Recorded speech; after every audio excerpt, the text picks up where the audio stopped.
देश के उद्योग संगठन अगले साल से लागू होने वाले नए वेज बिल यानी मजदूरी की नई परिभाषा को लागू करने से रोकने की कवायद में जुट गए हैं। इसके लिए CII और फिक्की जैसी इंडस्ट्री बॉडीज के प्रतिनिधियों ने रोजगार मंत्रालय के टॉप अधिकारियों के साथ बैठक की। दरअसल नई मजदूरी का मतलब ये है कि इससे सामाजिक सुरक्षा कटौती में इजाफा होगा और कामगारों के हाथ में आने वाली सैलरी में कमी आएगी। ये नया वेज बिल 1 अप्रैल 2021 तक लागू किए जाने का अनुमान है। उद्योग संगठनों का तर्क है कि कोरोना काल में इस नए बिल के नियम कंपनियों और कर्मचारी दोनों को ही नुकसान पहुंचा सकते हैं। इससे एक तरफ जहां कंपनियों पर ज्यादा बोझ पड़ेगा, वहीं कर्मचारियों की इन हैंड सैलरी भी घट जाएगी। बेसिक सैलरी बढ़ जाती है तो इसका मतलब है कि जो कई कंपोनेंट्स हैं जैसे PF और ग्रेच्युटी, इसका कंट्रीब्यूशन बढ़ जाएगा। अब अगर हम एम्प्लॉय के पॉइंट ऑफ व्यू से देखेंगे तो क्या होगा कि एम्प्लॉय का PF कंट्रीब्यूशन बढ़ जाएगा। PF कंट्रीब्यूशन बढ़ेगा तो उसकी टेक होम सैलरी कम हो जाएगी। सिमिलरली एम्प्लॉयर के पॉइंट ऑफ व्यू से क्या होगा, अगर उसका बेसिक सैलरी एम्प्लॉय की ज़्यादा है तो उसका जो PF कंट्रीब्यूशन एम्प्लॉयर का और साथ में ग्रेच्युटी, ये दोनों बढ़ जाएंगे।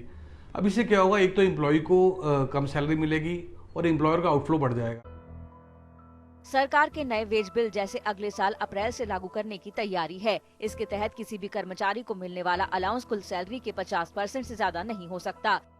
इसका मतलब ये है कि बेसिक सैलरी 50% या उससे ज्यादा हो सकती है, क्योंकि PF बेसिक सैलरी के आधार पर ही कैलकुलेट किया जाता है। सो उसमें अब कंपनी और कर्मचारी दोनों का ही योगदान बढ़ जाएगा। इसके बढ़ने से कर्मचारियों की टेक होम सैलरी घटेगी और कंपनी का वित्तीय बोझ बढ़ेगा। इसके साथ ही ज्यादा बेसिक सैलरी का मतलब है कि ग्रेजुटी की रकम भी पहले से ज्यादा होगी और ये पहले के मुकाबले 1 से 1.5 गुना ज्यादा हो सकती है। फिलहाल जारी सिस्टम के तहत बड़ी संख्या में कंपनियां सामाजिक सुरक्षा योगदान को कम करने के लिए सैलरी को कई हिस्सों में बांट देती है। इससे कर्मचारियों के साथ साथ उन्हें भी मदद मिलती है। कंपनियां PF को घटा देती हैं, जिससे कामगारों की टेक होम सैलरी बढ़ जाती है। वैसे उद्योग जगत इस बात से सहमत है कि इससे कामगारों को सामाजिक सुरक्षा का फायदा मिलेगा, लेकिन मौजूदा आर्थिक मंदी के चलते इसे अभी लागू करने के पक्ष में वो नहीं है।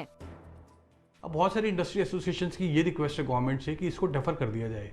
अभी डेफर इसलिए करना चाहते हैं लोग कि क्योंकि क्या है कि एक तो अभी इकोनॉमी रिकवरी मोड में है और कोविड का इम्पैक्ट अभी धीरे धीरे कम हो रहा है। अभी इकोनॉमी पूरी तरह रिकवर नहीं हुई है।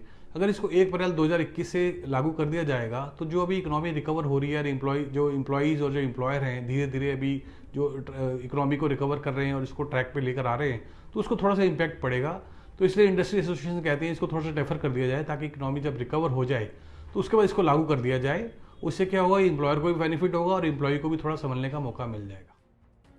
बड़ी कंपनियों में ऊंची सैलरी वाले कर्मचारियों की सैलरी स्ट्रक्चर में अक्सर अलाउंस का हिस्सा 70 से 80% होता है। अप्रैल के बाद अगर सैलरी स्ट्रक्चर बदला तो उसमें अलाउंस का हिस्सा घट जाएगा। ज्यादातर कंपनियों का ग्रॉस और बेसिक सैलरी का अनुपात 30 से 50% है। इससे कंपनियों का सैलरी पर होने वाला खर्च भी 10 से 12% तक बढ़ सकता है। ऐसे में कंपनियां कर्मचारियों की सैलरी स्ट्रक्चर में बदलाव करने के तरीके तलाश रही हैं, जिससे उनकी बैलेंस शीट पर कम से कम बोझ पड़े, लेकिन इसके लिए भी वो मौजूदा हालात को सही नहीं मानती हैं। अब सरकार कंपनियों की सलाह पर क्या फैसला करती है, ये तो आने वाला वक्त ही बताएगा। लेकिन अभी ये बदलाव होगा तो आपकी कुल कमाई में बदलाव हो या ना हो, लेकिन रिटायरमेंट के वक्त आपके हाथ में मोटी रकम देने का रास्ता साफ हो जाएगा।